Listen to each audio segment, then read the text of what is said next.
Live from Fargo and serving you on TV, online, and on the go. This is Valley News Live at 10. 2 people are in jail tonight as we continue to follow a developing story out of Fergus Falls, Minnesota. They're there in connection with the death of a 6-year-old boy. Bobby Bishop and Walter Winhoff were arrested and are being held on third-degree murder charges. Fergus Falls police say that early yesterday morning, 6-year-old Justice Ray Berland was brought to the hospital there unconscious and not breathing. Attempts to revive him were unsuccessful. We're told that Berland was living with Bishop and Winhoff at a home in Fergus Falls, and investigators say there were clear indications that the boy had been abused and neglected. Valley News Team's Veronica Marshall spoke with a member of Walter Winhoff's family who says his heart is breaking over the young life lost too soon.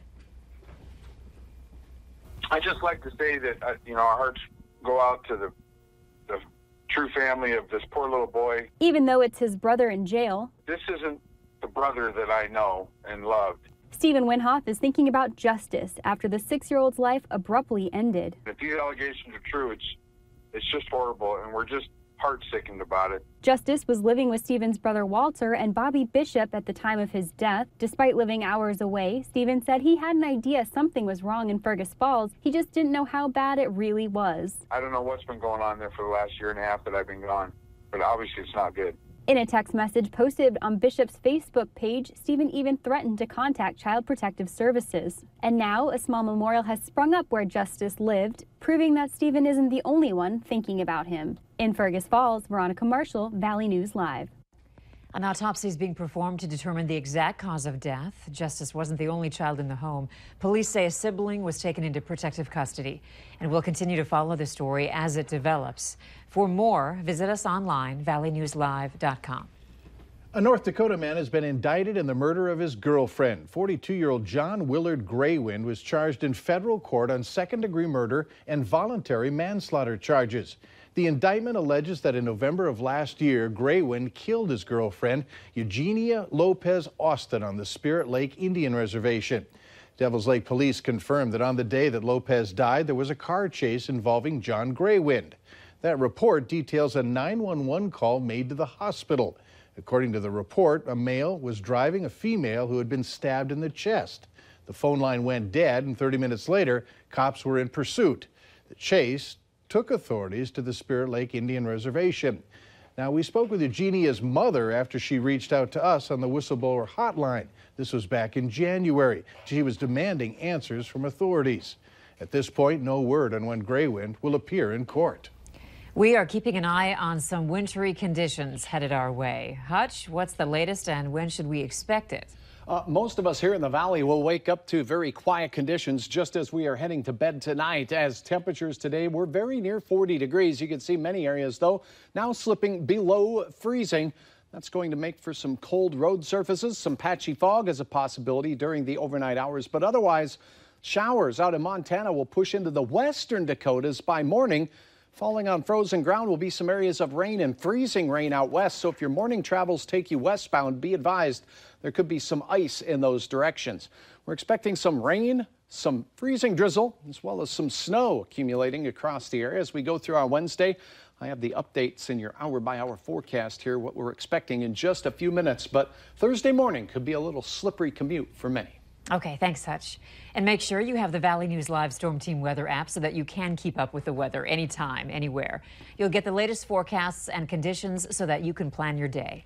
Just search VNL Weather in the App Store and download it for free.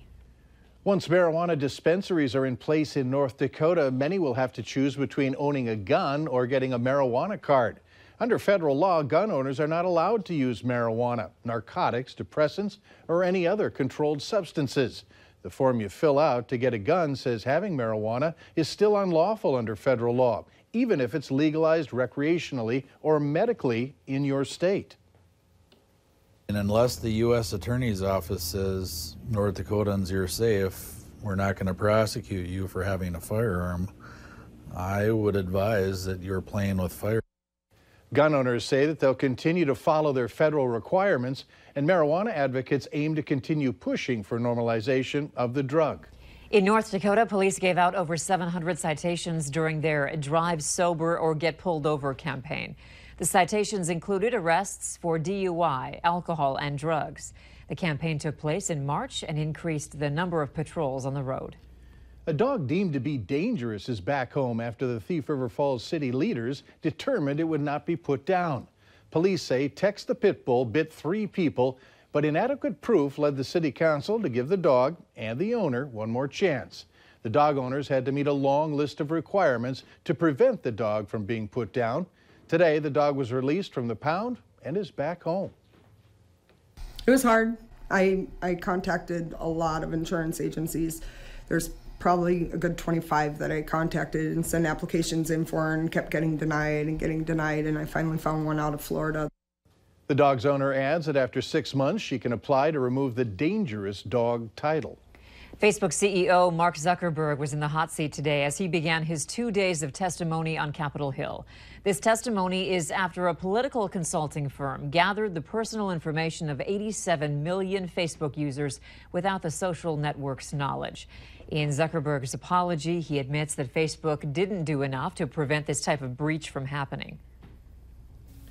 We didn't take a broad enough view of our responsibility, and that was a big mistake.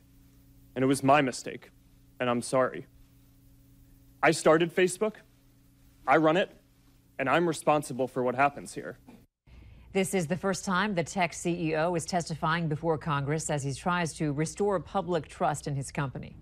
He's not only a former U.S. Senator, but a one-time candidate for president, so Rick Santorum knows Washington, D.C. Santorum was in Moorhead tonight at Concordia College to talk with students about passing legislation in a divided country.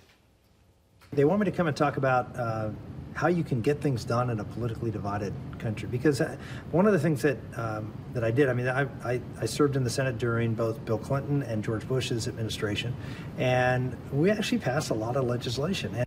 Tonight's event was coordinated by the student organization Young Americans for Freedom. Santorum was a U.S. Senator for Pennsylvania from 1995 to 2007. Too many vehicles on the road are under recall but haven't been fixed yet. The tragic story behind an urgent warning from transportation officials. But first, they could be coming soon to a shopping mall, gym, or clinic near you. Health pods that will show how healthy you are.